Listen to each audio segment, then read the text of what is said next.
আসসালামু আলাইকুম রহমতুল্লাহ। দর্শক, সরাসরি সম্পৃক্ত আছি দেশের সর্ববৃহত্তম লঞ্চগুলো যেই স্থানে নোঙর করে, যেখানে ঘাট দেয় ঐতিহাসিক বরিশাল নদীবন্দর থেকে।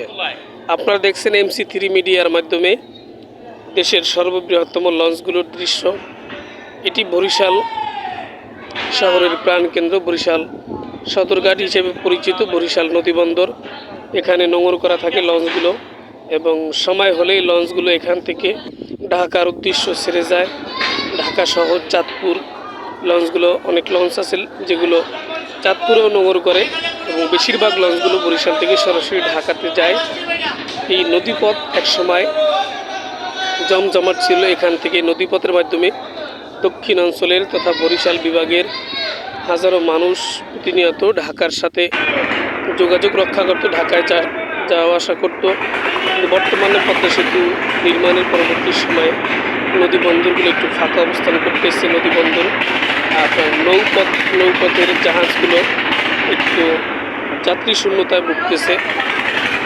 এখানে অনেক বিলাসবহুল লঞ্চ আছে, আপনাদেরকে ভিডিওর মাধ্যমে দেখানোর চেষ্টা করতেছি। এটি হলো একটি লঞ্চের ভিতরের অংশ। দেখেন কত সুন্দর কারুকাজ করা, কত সুন্দর দৃশ্য, মনোরম দৃশ্য, মনোমুগ্ধকর দৃশ্য। এটি বরিশালের বিখ্যাত মানামি লঞ্চের ভিতরের দৃশ্য। আপনারা এই লঞ্চের ভিতরে ঢুকলে মনে হবে যেন কোনো আপনি ভিআইপি ডুপ্লেক্স বাড়ির ভিতরে অবস্থান করতেছেন, এমন দৃশ্যায়ন এখানে আপনি দেখতে পারবেন লঞ্চগুলোর ভিতরে।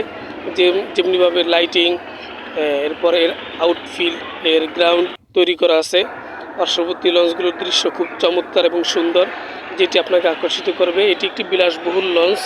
এই নদীপথে ভ্রমণ একটা আনন্দদায়ক এবং প্রশান্তির যাত্রা, যেখানে অনেক সুন্দর একটা সময় উপভোগ করা যায়, নদীপথের দৃশ্যগুলো দেখা যায়।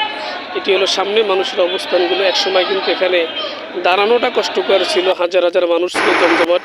এটি হলো লঞ্চের ইঞ্জিন রুম, যেখান থেকে লঞ্চকে চালানোর জন্য নিয়ন্ত্রণ করা হয়। এই ইঞ্জিনের সাহায্যে লঞ্চগুলো নদীপথে চলে থাকে।